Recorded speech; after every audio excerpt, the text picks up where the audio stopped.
Olá, bom dia, pessoal. Hoje, então, nós vamos trazer aqui um pouco do conhecimento sobre a teoria de Émile Durkheim.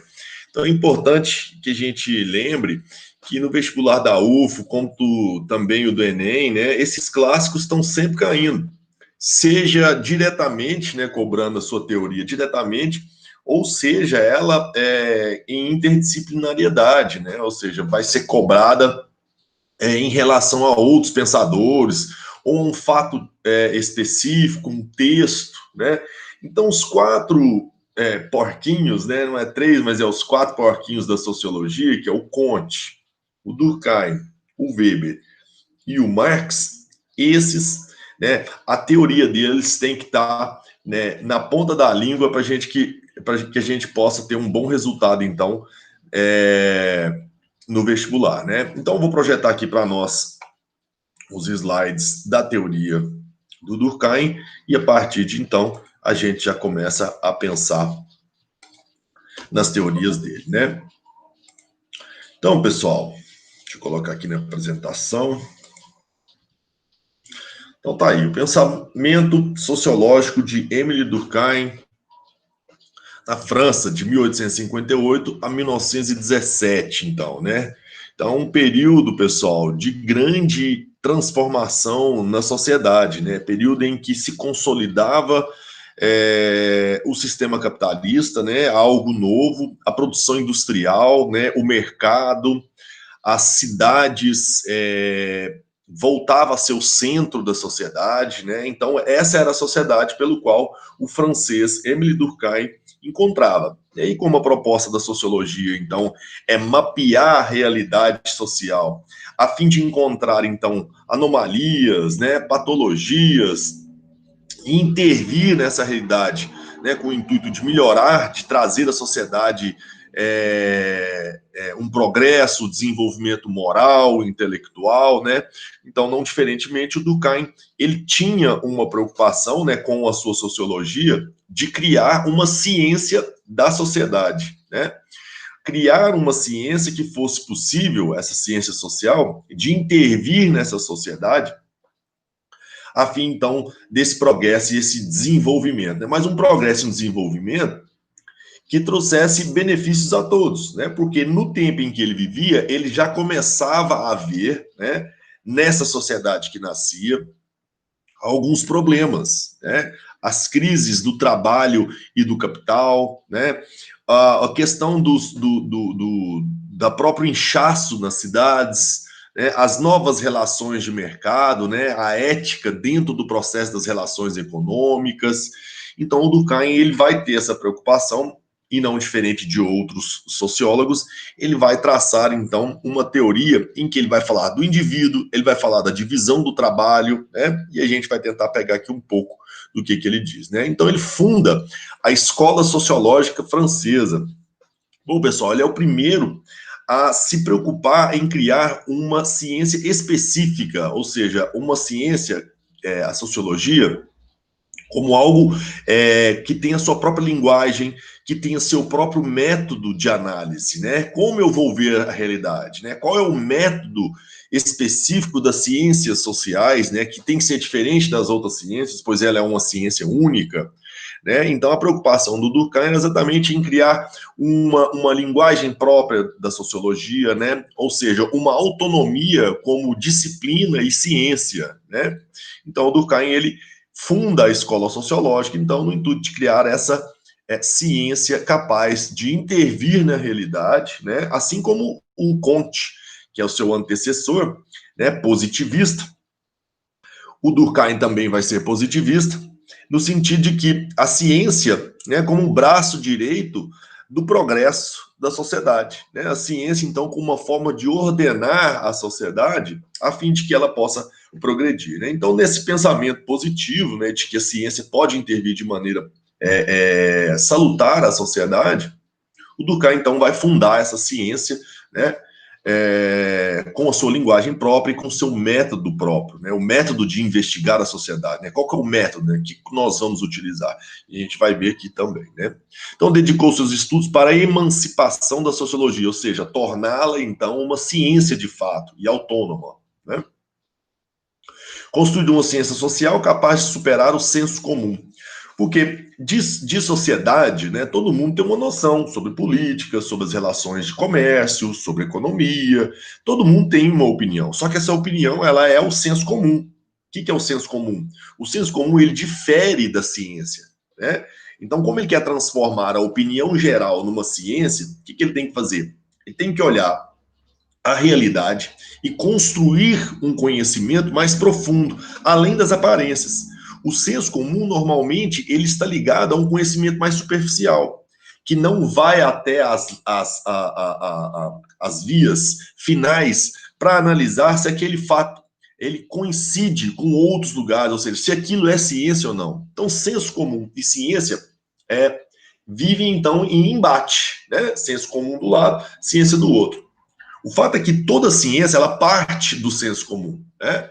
Então, uma ideia geral da sociedade, que é esse senso comum, aquilo que todo mundo entende sobre as coisas de forma geral, ela passa a ser ciência depois que há uma certa frequência daquilo que as pessoas definiram como algo certo no senso comum. A partir da hora que isso tem uma frequência em outros locais, em outras realidades da sociedade, né, a gente vai notar, então, que isso, de certa forma, é algo verdadeiro, né? Porque o senso comum, muitas das coisas que ele se baseia é em algo que é pessoal, é algo que é regional e que não corresponde à universalidade de fatos e da realidade ao qual a ciência se pauta. Então, o Durkheim vai falar, olha, o senso comum tem que ser superado, porque o senso comum é a impressão superficial, né? É a primeira impressão que a gente tem de algo sem aprofundar sobre aquilo, né? Não quer dizer que o senso comum esteja errado, mas ele é superficial, né? E nem sempre ele é errado, né? Pode ser que esteja errado, sim, mas pode ser que ele se confirme com um estudo científico e revele a profundidade daquele conhecimento ao qual era passado de forma corriqueira na sociedade, né? Por exemplo, eu posso dar um exemplo aqui de senso comum, que às vezes pode coincidir com a ciência, esses conhecimentos populares, né? Por exemplo, eu vou espremer com limão com água de manhã e botar ela morna, que ela faz bem para o estômago. Isso, pessoal, muito tempo antes, né, da ciência, olhar as propriedades do limão, qual é a sua função, né? Ou seja, comprovar através de um método científico a validade desse conhecimento, de que o limão faz bem de manhã, né? Antes disso, era só um senso comum, né? Eu não poderia dizer que isso era realmente um conhecimento válido, né? E aí, a partir da hora em que há um método que analisa exatamente essa composição do limão com a água morna e realmente ela faz algo no estômago, né? Eu não sou especialista na área, mas eu sei que hoje, né, por diversos estudos, comprova-se a eficácia do limão em diversas questões do nosso corpo, da nossa própria saúde, né? Então, espero que vocês tenham entendido essa diferença entre o que é senso comum e o que é ciência. Então, enquanto o limão era só um conhecimento geral de todo mundo, que não havia uma análise perfeita ali, né? Ou seja, chegar a uma conclusão científica, aquilo era senso comum. E ela parece que hoje esse senso comum tem se confirmado na própria ciência, que ela vem fazendo estudos e tem, então, descoberto que realmente aquele conhecimento é válido, né? Então, eu dei um exemplo do limão, mas diversas outras coisas podem estar ligadas ao senso comum, né? Então, para superar o senso comum, ele propõe, então, uma ciência, né? Então, ele propõe um rigor metodológico. Ele vai falar, olha, para eu desenvolver um conhecimento científico, eu tenho que ter neutralidade, né? Objetividade, observação e comparação. Então, vamos em cada tópico desse para a gente deixar claro o que cada um desses significa. O que seria, então, essa neutralidade? Eu, como cientista, vou estudar sobre o limão, então. Vou utilizar a mesma ideia do limão, né? Então, eu vou olhar a realidade e, a partir disso, então, eu tenho que ser neutro. que é essa neutralidade? Eu não posso colocar as minhas impressões pessoais, as minhas vontades e emoções ali naquilo, porque eu posso distorcer a realidade. Como a gente está falando aqui de sociedade, né? Se eu for observar uma sociedade ao qual eu tenho um apreço, uma emoção a mais, né? Vamos supor que eu vou analisar Monte Carmelo, cidade que eu passei a maior parte do tempo da minha vida, né? Então aí eu começo a imprimir parte do meu sentimento ali, né? Que Monte Carmelo é uma cidade do progresso, que é uma cidade que tem um parque industrial desenvolvido, que o comércio é ativo. Então, o que eu acabo fazendo por eu gostar da cidade? Eu acabo imprimindo algo meio exagerado. Então, perde a conotação de realidade, ganha uma conotação de literatura, né, de fantasia, e não de realidade, de ciência. Então, a neutralidade, eu tenho que tirar as emoções, eu tenho que ser racional o máximo possível. Né? Então, o Durkheim ele fala, olha, a gente tem que afastar qualquer impressão pessoal para que o conhecimento seja puro, né? Para que o conhecimento seja, então, válido, né? Dentro de um aspecto científico. Né? Então, afasta-se as emoções, utiliza-se a razão. Objetividade. Por que objetividade? A análise deve ser vista através dos fatos. É algo objetivo, não é algo que está na cabeça. Né? O que acontece na sociedade? Como as coisas se desenrolam na sociedade? Né? Então tem que ser um método que tem que ser baseado em algo que é concreto, que é objetivo. Ou seja, esse método ele tem que ter uma objetividade, ele tem que ver a realidade, se pautar na realidade e ser aplicado na realidade também.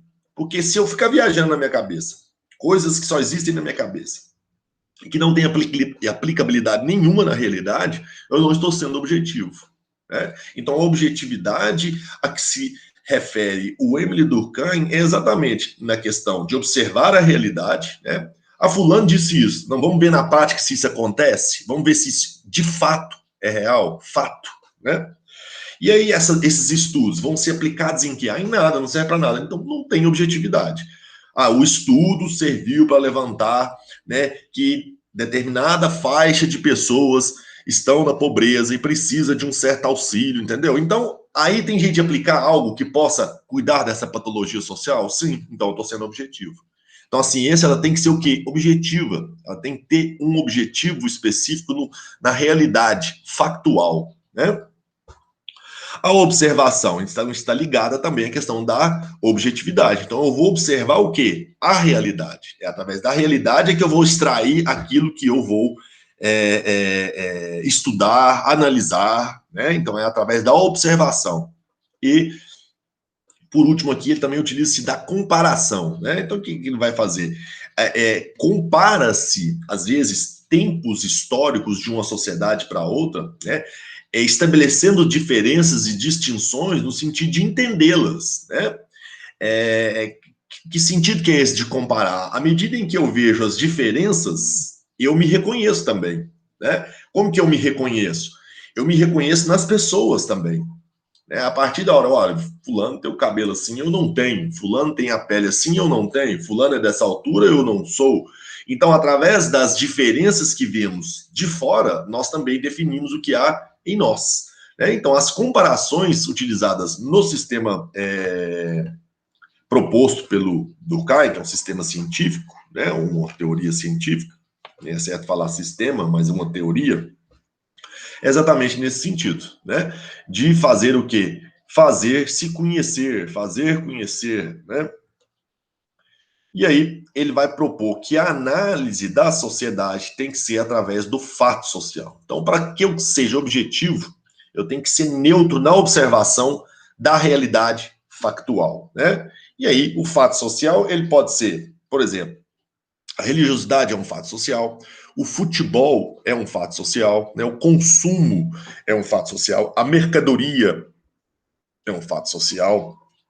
E o que não é fato social? Bom, para a gente entender o que não é fato social, a gente vai definir o que é o fato social. Né? Que através da definição do que é fato social, a gente já consegue, então, tirar, né? Ou seja, aquilo, ou seja, por meio de exclusão, a gente define o que seria, então, o que não é um fato social. Então, primeiro, maneira de ser, agir e pensar. Isso tudo compõe o fato. Ser, agir, pensar, estar dentro das ações dos indivíduos que constroem os fatos sociais, né? Mas aqui não interessa a ação do indivíduo, aqui ele vai interessar a sociedade, né, como um todo. E ele define esses fatos sociais com 3 características: a exterioridade, a coercitividade e a generalidade. Opa, estou aqui. Então, pessoal, primeiro aqui que a gente vai definir, então, vai ser a exterioridade. Qual que é essa característica exterioridade? Como que ela se define? Pessoal, como a gente está falando de fato, que é social, então é algo da sociedade, ele está fora do indivíduo, né? Ou seja, para o Durkheim, a sociedade se apresenta ao indivíduo ao nascer. Então, o indivíduo nasceu, a sociedade já está dada, com suas regras, com suas normas, e à medida em que ele vai se socializando com as instituições sociais que preparam ele para a vida, seja primeiro a família, depois a escola, depois o trabalho, a religião, ou seja, essas instituições, né, são dadas, já estão prontas. Então, eu como indivíduo, eu tenho que absorver essa realidade factual, aprender a conviver com as regras e normas que são me impostas, né?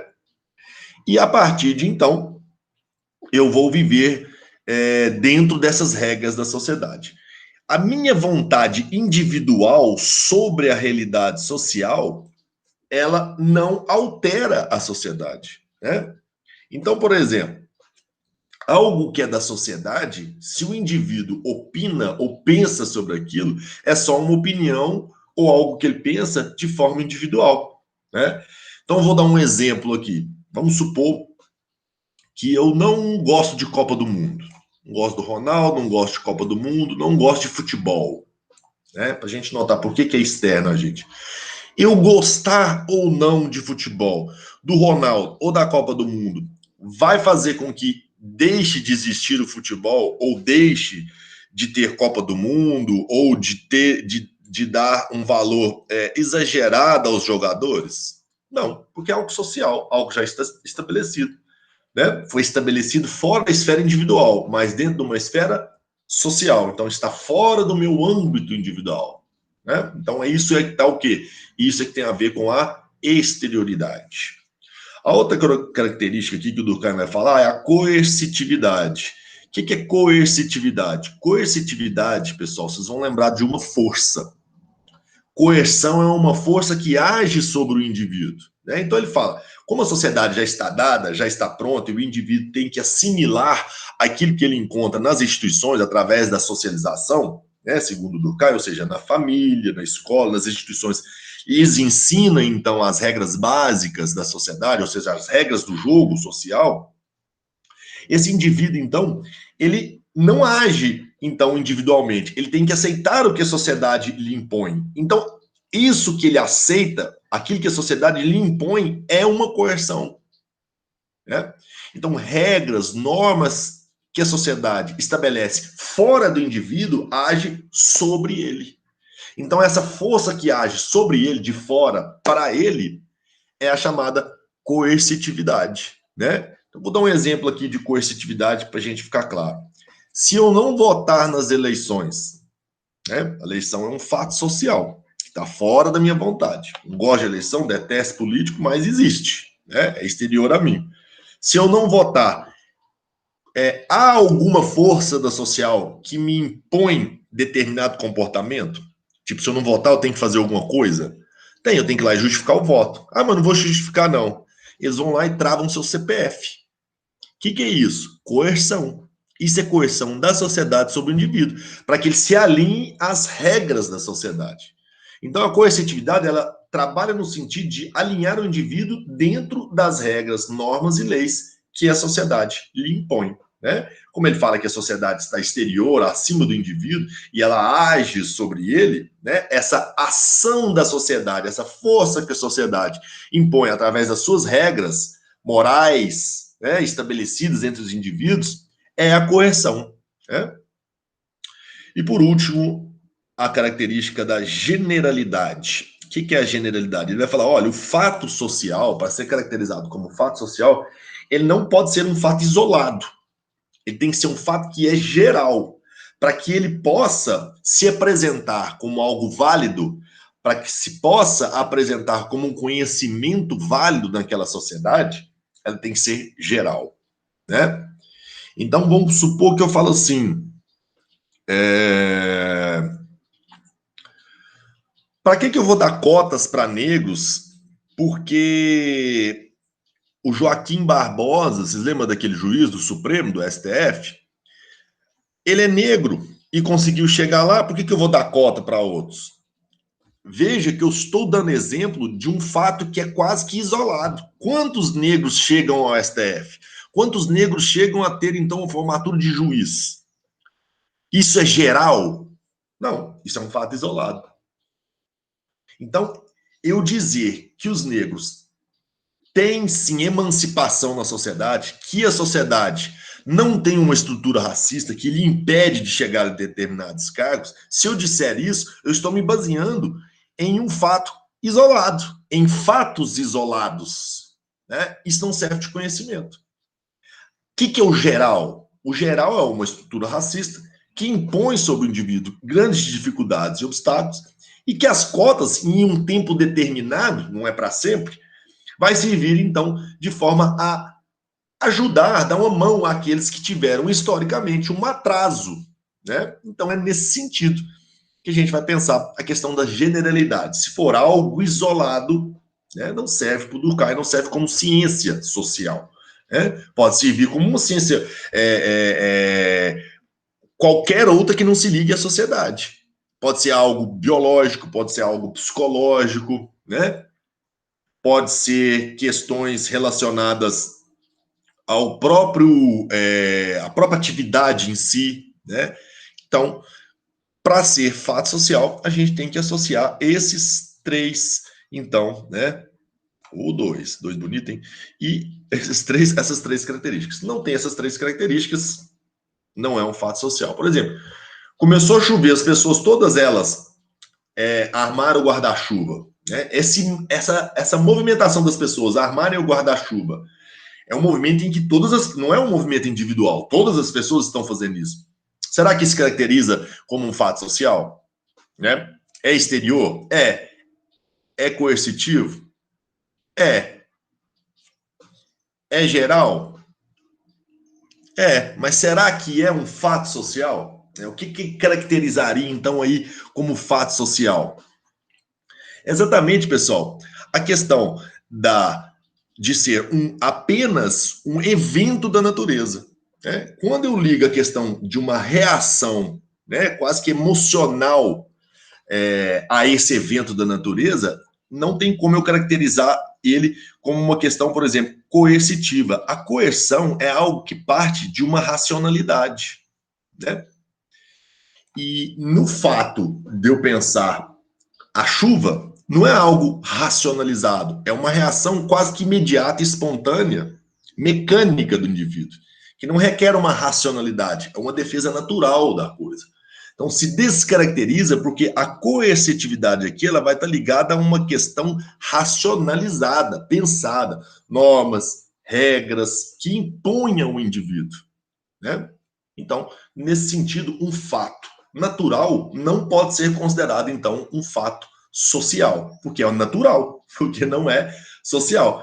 Por que eu estou falando isso? É óbvio, né? A gente tem que explicar o óbvio. Então, fato natural, fato social são diferentes, porque um está ligado a uma ordem de natureza, sem uma racionalidade, é algo espontâneo, e o outro é racionalizado, pensado, ou seja, parte da criação do homem, da própria sociedade em que o indivíduo cria. Então, por isso, não se caracteriza como um fato social, porque é um fato natural. Né? É óbvio, mas a gente tem que falar, né? Porque às vezes cai na prova algo do tipo, você vai pensar, você vai tentar lá caracterizar, você vai falar, pô, mas é exterior, é coercitivo, é geral, então por que que não é fato social, né? E a gente acaba caindo, incorrendo no erro. E aí, pessoal, o Durkheim vai falar o seguinte: a sociedade, né, ela estabelece, então, relações morais. Essas relações morais constituem, então, de certa forma, um imaginário das pessoas. O que seria esse imaginário das pessoas? Então, eu estabeleço que isso é certo, que aquilo é errado, né? Ou seja, isso é a moral, o que é certo e o que é errado. Esse código, né, de comportamento que você deve agir, o que você não deve agir, né? Esse código de comportamento, ele espalhado na sociedade, ele constitui, né, de certa forma, a mente da sociedade. Tanto que essas regras de certo e errado, elas vão variar de um local para o outro. Às vezes o que é certo e errado no Brasil é diferente do que é certo e o que é errado, vamos supor, no Japão, né? E por que que é diferente? Porque as relações dos indivíduos locais é que estabelecem isso. E ao estabelecer isso, eu crio uma consciência coletiva. Ou seja, todos, de certa forma, têm uma forma de pensar mais ou menos igual. Né? É lógico que de uma família para outra a gente vai ver distinções de criação, de educação, tudo mais. Mas as regras gerais, né? A gente está trabalhando então em sociedade. Lembra do fato social? Exterior, coercitivo, geral. É essas características. Né?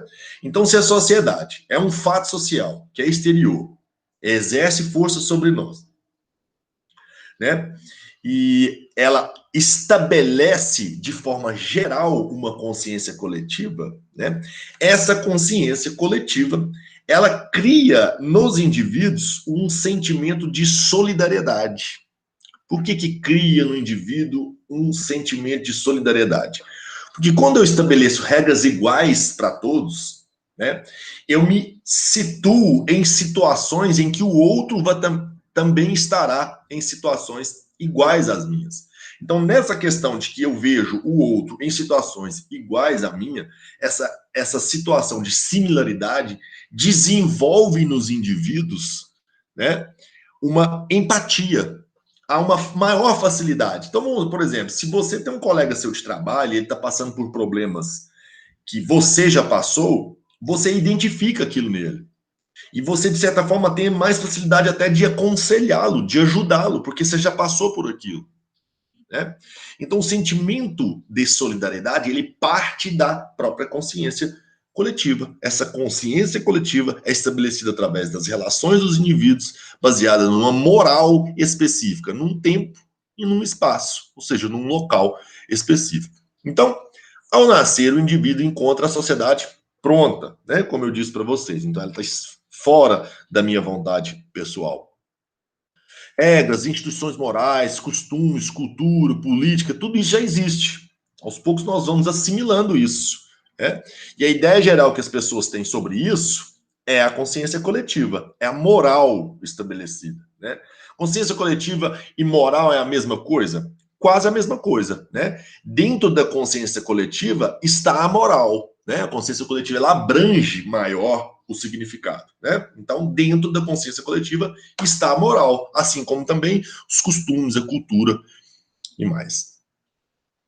Com a vida própria que se volta contra o indivíduo, ou seja, a consciência coletiva ela é estabelecida pela a soma dos indivíduos, né? Então não é exatamente a soma de cada um, mas a consciência coletiva ela se apresenta, né, como algo da sociedade. E se o indivíduo age fora dessa consciência coletiva, que é mais ou menos a moral que é estabelecida dentro de um comportamento, né, ele vai sofrer sanções, seja ela de ordem espontânea, né, um simples xingamento na rua, oh, o que você está fazendo? Ou seja ela uma sanção legal. A lei vem e lhe fala, olha, você não deveria ter feito isso, você vai ter que restituir, você tem uma responsabilidade civil sobre esse dano que você causou à sociedade. Então você tem que pagar por isso. Então, se você age fora, né, por exemplo, de questões morais, você vai sofrer, então, uma sanção. Se você age fora dos costumes, né, até as leis falam, né, o comércio mesmo fala sobre questões de moral e costume. Né, o moral e o costume, eles se entrelaçam aí, né? Eu estabeleço o moral através dos costumes e dos hábitos. A cultura, né?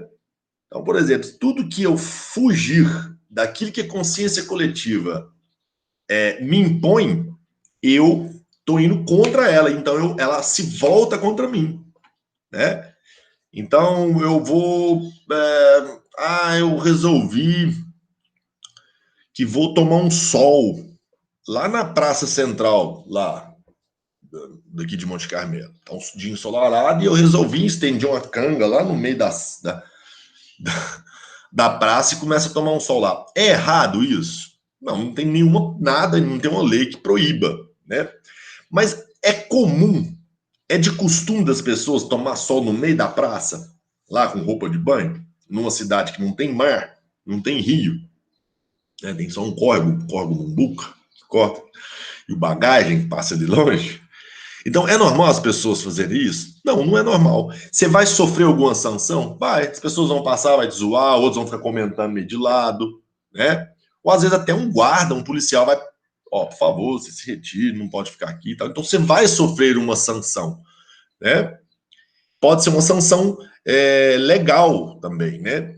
O cara lá resolve fazer suas necessidades ali no centro, né, da cidade. Então, atentado ao pudor, né? Ele às vezes vai aí ser enquadrado aí numa infração, né? Então, não chega a ser um crime, mas assim, uma infração que seria questões de moral, né? Ou o próprio crime também, né? É certo matar? O cara vai lá e mata, vai preso. Então, o quê? Com vida própria, a consciência coletiva, que lhe impõe determinada conduta, ela volta-se contra o indivíduo que age, então, de forma diferente daquilo que é estabelecido pela consciência coletiva. Então, ele formata o comportamento do indivíduo. Né? O Durkheim ele tem uma frase que ele fala o seguinte: os indivíduos são levados a respeitar os outros justamente pelas regras e normas que essa sociedade lhe impõe. Ele fala que o indivíduo, dentro da sua concepção, se ele não tivesse essas regras que lhe impusesse determinado comportamento, ele ia agir deliberadamente, muitas das vezes, sem a solidariedade que a gente estava falando. Né? Então, ele fala que as regras sociais que constituem depois da própria consciência coletiva, ela facilita essa empatia, a similaridade de condições entre os indivíduos, que vai criar, então, uma solidariedade. Então ele fala que é importantíssimo as regras e normas, as instituições que ordenam a sociedade, justamente para criar esse ambiente harmonioso, que as pessoas se vejam em situações similares e possam ajudar entre si no desenvolvimento dessa sociedade.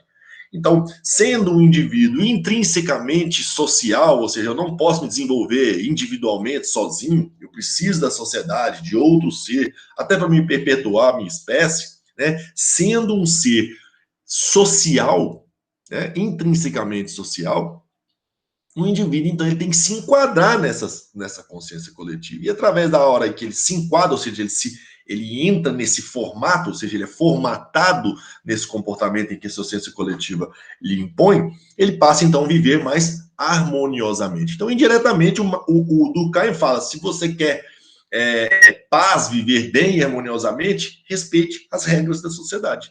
Indiretamente ele fala isso, né?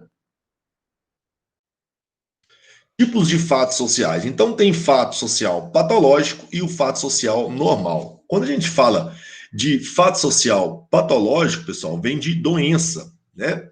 É algo que não está normal, né? E o que eu caracterizo como normal e patológico, né? O que vai me fazer o que é ser normal ou patológico? Então podem ser classificados em dois tipos. Normal, cristalizado, consensual, funcional na ordem social e defenda a consciência coletiva. Ou seja, aquilo que está dentro da consciência coletiva e acontece de forma esperada, né?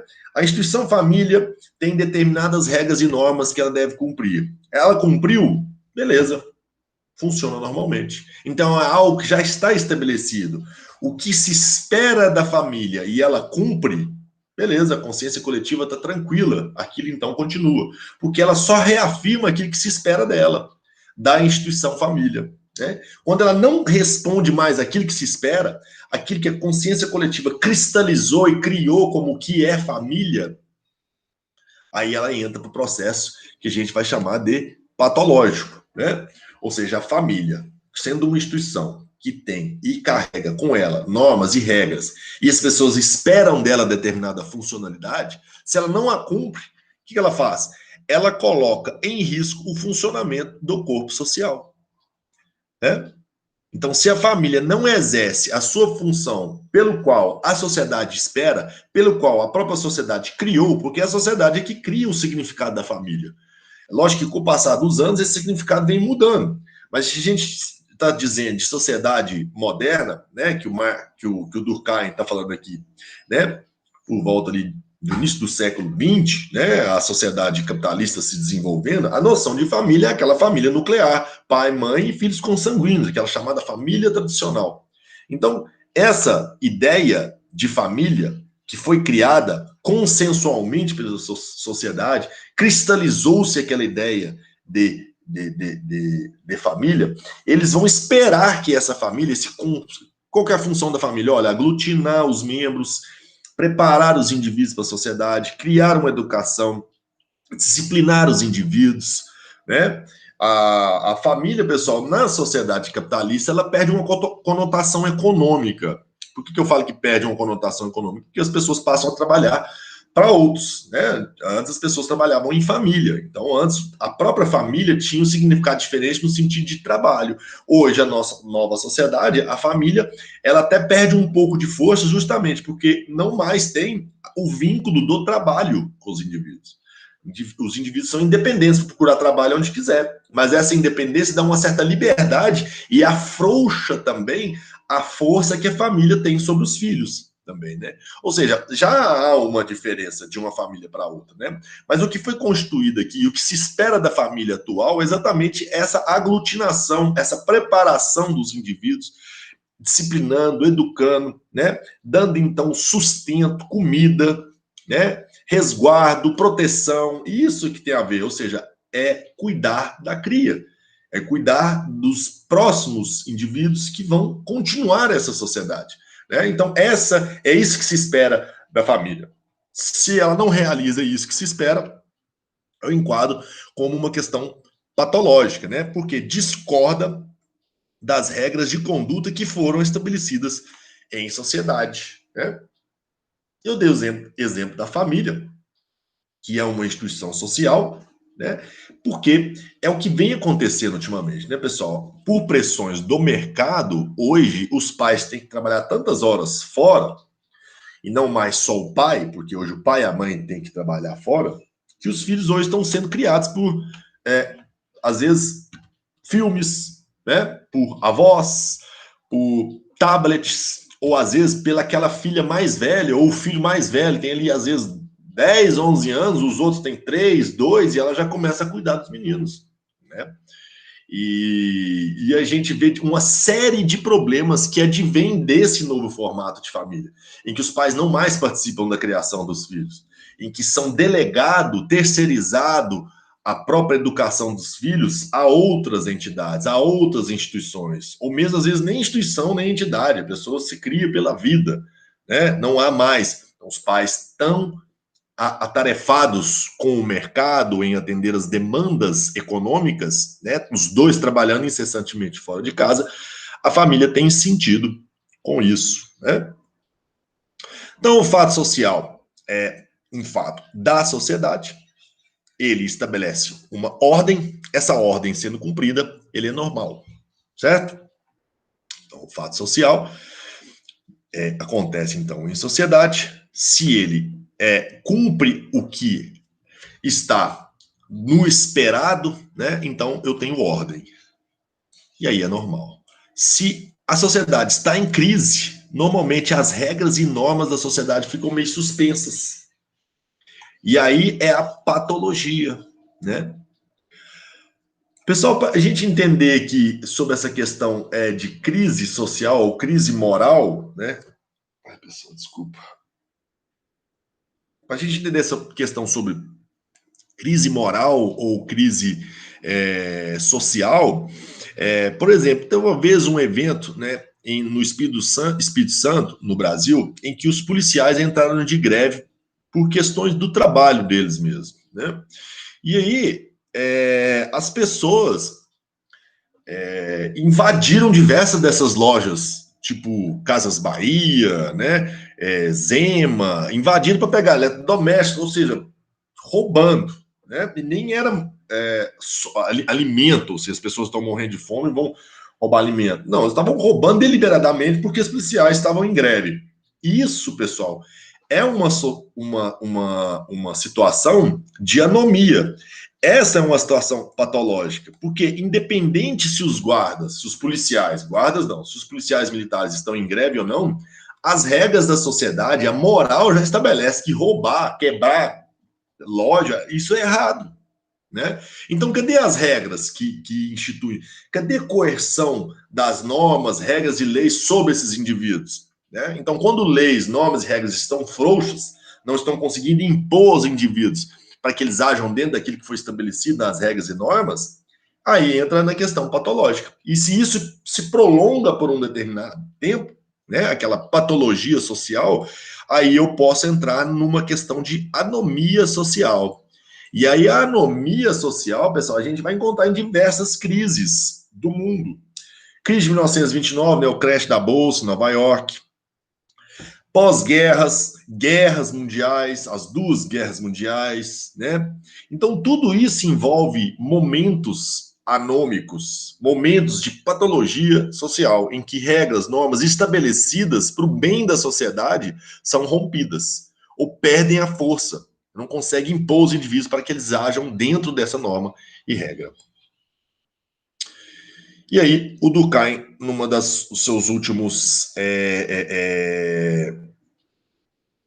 que a gente vai falar aqui, nos dos últimos pensamentos dele, falar sobre a questão da divisão social do trabalho. Então, Durkheim, como ele é um evolucionista, pessoal, ele olha a sociedade através dos fatos sociais e ele utiliza de um método neutro e comparativo, né? Vocês viram que ele utiliza de um método comparativo. Ele é evolucionista e comparativo. E ele chega à conclusão seguinte, que a sociedade ela se desenvolve e evolui. Como que ele vai chegar a essa conclusão? Através da comparação de diferentes sociedades. E ele fala que a sociedade ela evolui no sentido de que a própria divisão do trabalho, essa divisão do trabalho aqui, ela muda. Muda na medida em que a sociedade se desenvolve, então a sociedade cresce em volume. A partir da hora em que ela cresce em volume, a divisão do trabalho se torna maior, mais complexa. E a solidariedade dos indivíduos ganha uma conotação diferente. Ela ganha uma outra essência. Né?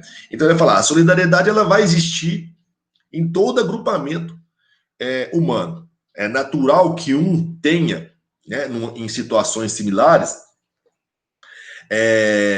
tenha a capacidade e também a vontade, a necessidade de se autoajudarem para que a sociedade possa se desenvolver, seja uma proteção do frio, seja proteção de invasores, de animais, então a sociedade se desenvolve. A gente pode pensar desde os primórdios, as primeiras sociedades, até a gente chegar na sociedade atual, já que ele vai fazer essa comparação, e aí ele vai falando, bom, as sociedades se desenvolveram também em termos de divisão social do trabalho, né? Então vamos ver o que ele vai falar. Para Durkheim, a divisão do trabalho social representa o grau evolutivo da sociedade. Então ele vai falar, olha, através da complexidade da divisão do trabalho, né, ou seja, se eu tenho diversas formas específicas de trabalho atuando como uma rede, um sistema, essa é uma divisão do trabalho social que é complexa. Agora, se eu tenho uma divisão social do trabalho simples, tranquila, com menos números de funções, ele vai se definir como uma sociedade mais simples, né? E aí ele vai falar que ela está num grau evolutivo anterior às outras, né? Então ele estabelece graus hierárquicos evolutivos, né? Então ele fala, quanto maior a especialização, maior a complexidade da sociedade.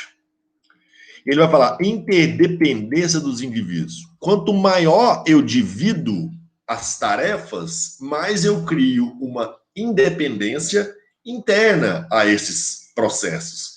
Por que é independência interna? Então, por exemplo, se eu sou um índio, né, eu tenho que fazer tudo que a sociedade precisa. E todos os outros companheiros meus índios vão fazer também tudo, né? Desde a caça, da proteção, ou seja, a própria vida dele é totalmente envolvida com o trabalho. Não há uma independência entre trabalho e indivíduo. Lá é tudo junto, né? Então o indivíduo é um indivíduo coletivo que faz parte do trabalho que alimenta a própria tribo.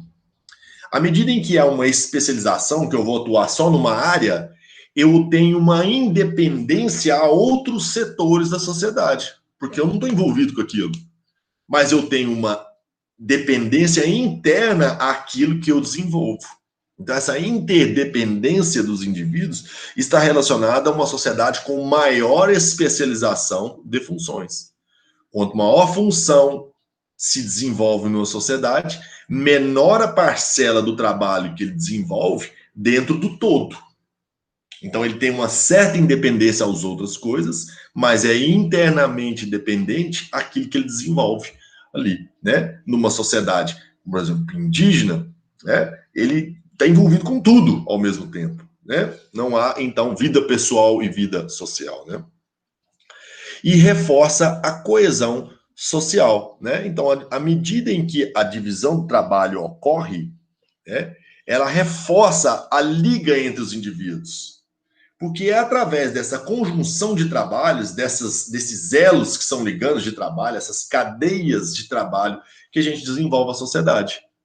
E isso traz às pessoas, né, uma interdependência, como eu disse para vocês. Essa interdependência estabelece, então, uma maior força entre eles. Né? Porque um depende do outro. Um depende do outro dentro daquele setor. Então, eu crio, então, uma integração e outra. Todos os setores se interligam. Né?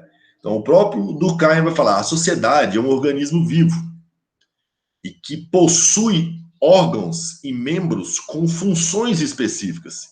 Esses órgãos e membros com funções específicas e distintas umas das outras têm que trabalhar coeso, funcionando no todo, né? E ele vai falar que essa coesão no final, então, vai ser a fonte da solidariedade, né? A partir do momento em que eu tenho uma noção de que todos estão no mesmo barco do que eu, de que eu respeito as mesmas regras que todos, e que meu trabalho depende do outro, e o outro depende do meu trabalho, e isso, então, gera a solidariedade, né? Então, eu preciso ajudar para ser ajudado, né? Então, na divisão do trabalho. E ele fala o seguinte, olha, tem tipos de sociedade caracterizadas pela divisão do trabalho social. E a primeira, ele vai falar a solidariedade mecânica. Eu coloquei aqui como exemplo, né? A gente vê aqui uma tribo indígena, justamente porque caracteriza bem uma sociedade simples, ou uma sociedade baseada na solidariedade mecânica, né? Então, as sociedades mecânicas são primitivas, né? Primitivas, pessoal, no sentido de ser primeiro, primórdio, né? Não de ser atrasada aqui, né? Em termos evolutivos, eu posso até dizer que ela está um passo atrás, né? Então, pouca divisão do trabalho social, ou seja, mulheres fazem determinada coisa, homens fazem as outras coisas. A mulher, ela cuida da cria, das tarefas da casa e da horta, né? Ali, a questão da mandioca e tudo mais, né? E o homem faz caça, coletas, né, pela região e defesa do território. E isso, pessoal, é passado hereditariamente, geração para geração. Então, um índiozinho novo que nasce, ele vai aprender essas mesmas coisas. A índiazinha vai lá e aprende com a mãe. Então, a divisão do trabalho aqui, ela é pequena porque ela é baseada entre sexo e idade só. Os mais velhos fazem determinadas coisas, as crianças fazem outras, ou acompanham as mães, né, e os adultos ativos fazem determinadas coisas divididas entre mulheres e homens, né? Então a divisão é simples do trabalho. Há uma individualidade, pessoal, quase nula. Por quê? aqui numa tribo, né, o mais importante é o grupo. Então, por exemplo, como a ênfase é no grupo, tudo que o indivíduo faz, ele faz pensando para o grupo. A sua individualidade, a sua vontade individual, ela praticamente não existe. O seu eu é social, né? Ele age sempre em prol do grupo. A mentalidade do próprio índio, ela é voltada para o grupo, né? E a minha vontade individual é praticamente sufocada para o grupo, né? Pessoal, essa questão da individualidade aqui ser nula na sociedade, ela é tão radical que se um índio nasce com um problema físico, ele é descartado, porque individualmente ele vai ser inapto. E como a individualidade praticamente não existe, ele é descartado. Ele vai ser um problema para o grupo. Sendo um indivíduo que não pode se comprometer para o grupo, vai ter que ser o grupo se comprometer para o indivíduo, ele é descartado, né? Então, a nossa sociedade, óbvia, moderna, individualista, pensa diferente. É a próxima análise que a gente vai ver. Semelhante é o fundamento da consciência coletiva. Então, a semelhança, pessoal, do fundamento da consciência coletiva no seguinte sentido. A linha consciência coletiva ela é muito forte. Que como não há individualidade, não há espaço para você pensar de forma individual, você tem que pensar dentro do grupo, essa coesão, ou seja, essa consciência coletiva, ela recai muito mais forte sobre o indivíduo. Então, se o indivíduo numa sociedade dessa, baseado na solidariedade mecanizada, né, mecânica, porque eu tenho que agir automatizado pelo próprio grupo, né, não de forma a pensar individualmente, né? Se eu vou agir de forma mecânica, porque o grupo me impõe determinada coisa, a força que exerce sobre mim essa consciência coletiva, ela é tão grande, né, que a impressão é que não existe a individualidade. Por isso que fala quase nula, né? Então a coesão social ela é muito maior, ou seja, os indivíduos estão muito mais integrados entre eles. E a coerção, ou seja, a força que a sociedade impõe sobre o indivíduo, também ela é muito maior. Ou seja, a consciência coletiva e a moral estabelecida nesse grupo, ela é muito forte, né? Direito fortemente punitivo. Então, pessoal, o que é o direito punitivo? O direito punitivo ele se foca em punir o indivíduo apenas, né? Então, eu cometi um erro, vai lá e pune ele. Tem algum problema nisso? Não, não tem um problema, mas esse direito punitivo ele falha com a outra parte. Tá certo que eu tenho que punir o cara quando ele erra com alguma coisa, mas antes de tudo, na nossa sociedade atual, eu tenho que punir ele, mas dar a oportunidade para ele se arrepender e voltar a ser um indivíduo ativo na sociedade, né? Então, o direito punitivo ele não trabalha com a ressocialização, ele trabalha em passar o recado para a sociedade. Aqui não é a sociedade que é mais importante e o indivíduo não tem tanta importância. Então, quando ele erra alguma coisa, muitas das vezes nessa sociedade, ele é humilhado na frente de todos, para que todos vejam: olha, se você vacilar, você vai estar na mesma situação que ele. Então, o recado é para o grupo. O indivíduo, se ele vai ter trauma com isso, se ele não vai conseguir viver na sociedade, problema dele, né? Então, é uma punição sem uma preocupação com o indivíduo. A preocupação é a sociedade, mais uma vez. Pouco desvio de conduta. Exatamente. Como você tem pouca individualidade, o desvio de conduta, o crime, você se encontra muito menos aqui, né? Mas trabalhar com a questão de liberdade aqui, né? A liberdade aqui realmente é seguir as regras da sociedade. Então uma liberdade muito relativa, né?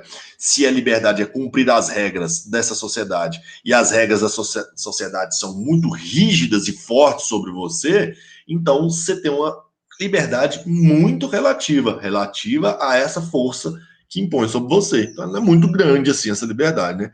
Por isso que o termo liberdade ele é amplo, né? E pode significar diversos significados para cada pessoa, para cada sociedade.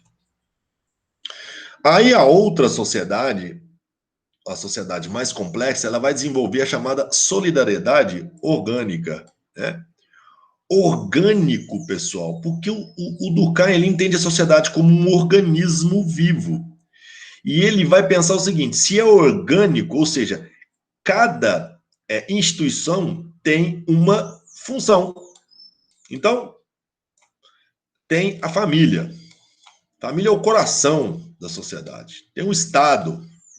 O Estado vai ser, então, o administrador da sociedade. Então, ele é o cérebro, né? Temos aqui, então, a religião. Bom, a religião, ela vai ser, então, ali, tá o R aqui, vai ser os rins, né? Então, ou seja, cada uma dessas instituições vão funcionar, né, exercendo uma função específica como se fosse uma sociedade orgânica, né? E orgânica, pessoal, porque ela funciona dentro de aspectos que são claramente naturais para o Durkheim. Então, é natural a sociedade, os indivíduos são naturalmente sociais, então eles se organizam naturalmente. As instituições também, segundo ele, foram naturalmente desenvolvidas pela necessidade do indivíduo de perpetuar a sua espécie com uma certa proteção. Né? A ideia de família, depois cunhada pelo próprio capitalismo, ela tem um sentido também econômico. Né? E aí, ele vai falar que as sociedades na solidariedade orgânica são as sociedades mais avançadas. Então, tem muita divisão do trabalho. Né? A divisão do trabalho social nessas sociedades ela é muito grande. Vamos pensar ali uma cidade grande como São Paulo, por exemplo. Você para e olha na janela, você vê o tanto de pessoa correndo, cada um para um canto. Você olha para os apartamentos, tem mais um monte de gente trabalhando, um no escritório, outro dançando. Então, na verdade, tem diversas, milhares de funções para compor essa rede, né, de solidariedade que existe na sociedade atual. Né? Então, é uma solidariedade baseada em distintas formas e funções dos indivíduos. Interdependência gerada naturalmente pela especialização. Então, à medida em que eu me especializo em alguma coisa, eu sou bom naquilo. Se eu sou especialista naquilo, eu não sou bom nas outras coisas. Então, a especialização, ela funciona de certa forma em que cada um vai ser perito em uma determinada coisa. Sendo cada um perito em uma determinada coisa, um vai depender do outro para compor aquilo que ele não sabe. Então, é natural que gere uma dependência interna entre os indivíduos. O dentista precisa do motorista ou do mecânico para consertar o carro dele. O mecânico também precisa do dentista para arrumar a boca dele. A filha do dentista precisa do professor. O professor precisa do mecânico. O mecânico também precisa da filha do dentista, que é médica. Tá vendo que vão se entrelaçando? E a dependência interna entre essas diversas funções vão criando naturalmente uma certa solidariedade orgânica. Orgânica porque cada um desempenha uma função distinta, né? E aqui não é mais por geração. Né? O conhecimento é passado de geração para geração. Como é uma sociedade capitalista que atende o mercado, nós vamos desenvolver funções ligadas para a demanda do mercado. Né? Então, não é igual antes, que uma família tinha ali plantadora de olivas, né? Oliveiras, mexia com azeite. Ali os oliveiras, eles hereditariamente passava esse labor, essa forma de trabalho, de família em família, os filhos, aquela família extensa, quanto maior filho, maior número de pessoas trabalhando no campo. Então, isso aos poucos, né, de geração em geração, foi mudando até a gente ver a formação da sociedade capitalista, né, ou seja, a expulsão das pessoas através dos cercamentos, né, essas pessoas que saíram do meio rural vão para as cidades e através das formas de trabalho da sociedade, eles passam então a desenvolver essa solidariedade baseada não mais na emoção, não mais na família, que é emocional, que passa o trabalho geracional, né, pessoal. Não, mas agora algo impessoal, né? Você é atendido por um médico que você nunca viu, você só vê o diploma dele, você sabe. E quem te garante que aquele diploma é bom? Então, nossa sociedade criou, então, autoridades impessoais, o diploma, a faculdade, o médico, né? Então, são especializações que nós aceitamos a sua autoridade, né? A gente nem questiona, a gente aceita, né? Porque a gente criou essa dependência de funções distintas que a sociedade naturalmente passa a conviver com isso, né? E antes não era assim, né? A consciência coletiva, pessoal, ela é menos repressiva. Ou seja, como tem uma individualidade muito grande, cada um pensa de forma diferente, eu estabelecer uma única consciência é mais difícil. Tanto, pessoal, que, por exemplo, hoje os candidatos eleitos, eles já não conseguem ter tanta popularidade, porque a individualidade é tão grande, as sociedades estão divididas em blocos tão diferentes e tão distintos, ou seja, vários distintos uns dos outros, né, que a própria legitimidade dos governantes hoje ela é afetada por isso, né? Então, porque me dá liberdade de pensar diferente, de outro grupo, de outras pessoas, de outro partido, de outra ideologia, né?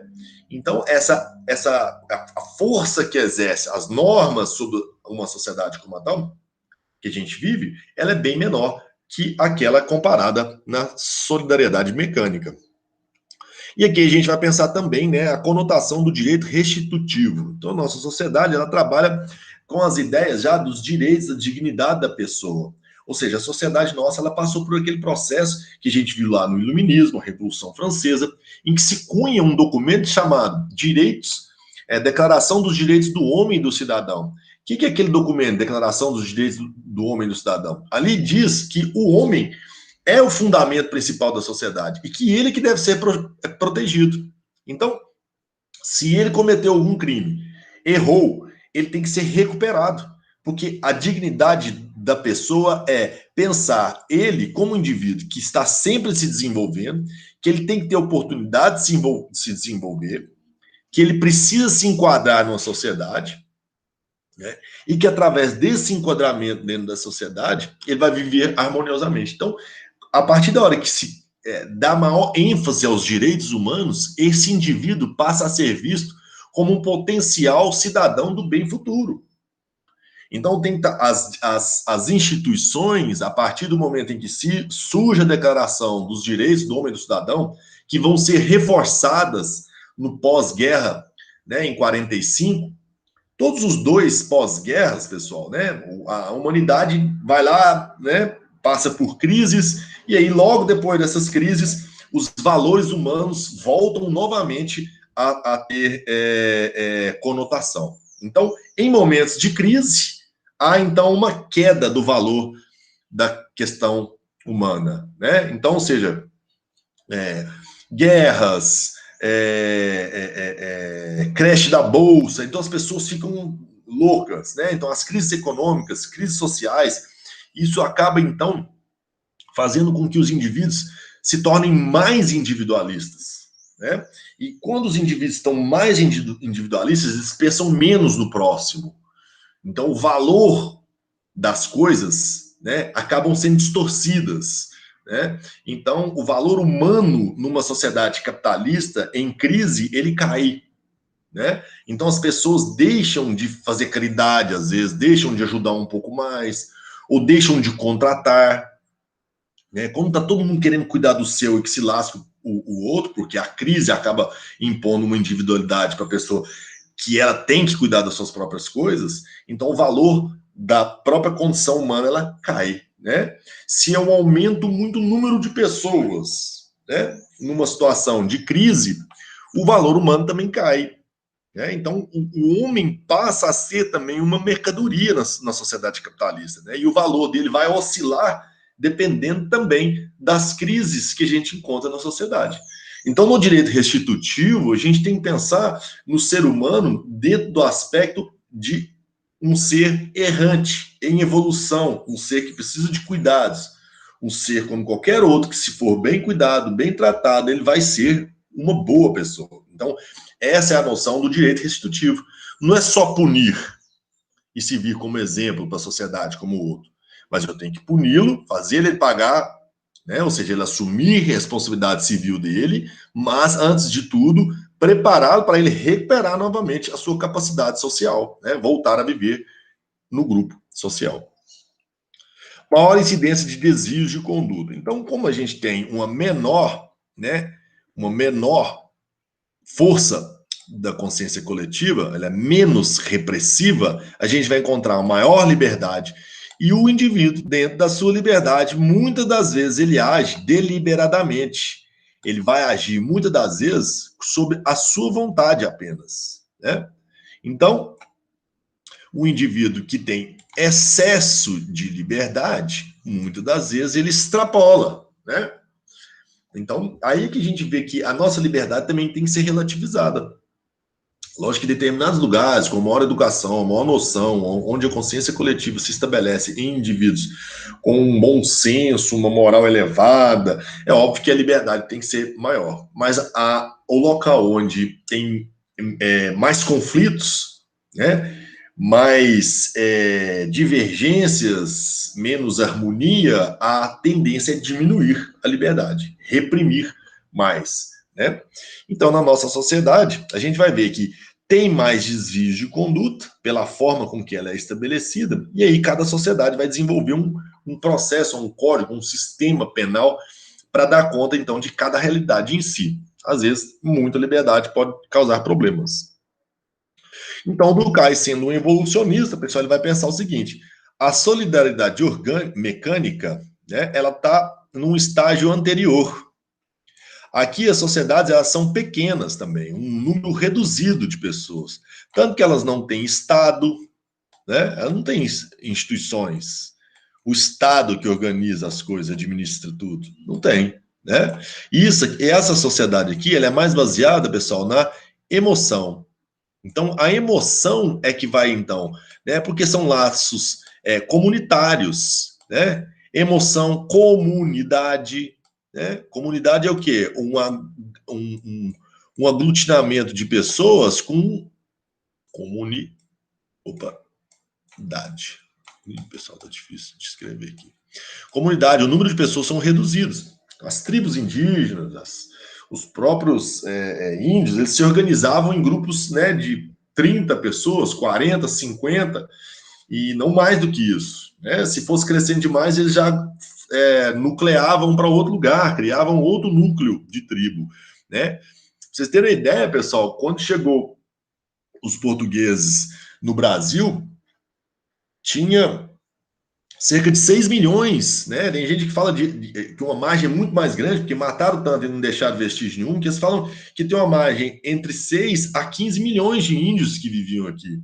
Há outros que vão falar que existiam até 30 milhões. Quando pega da América do Sul até a América do Norte, né? Então, na verdade, essa numerosidade de índios, ela não formava uma única sociedade, mas eram o quê? Comunidades distintas entre eles. Então, comunidade é uma noção de sociedade menor. Já na solidariedade orgânica, a gente vai ligar aqui a ideia de razão, né? É a racionalidade que vai promover a divisão social do trabalho, a organização da sociedade. Então, é a razão aqui, né? E aqui a gente pensa em sociedade, não mais em comunidade, né?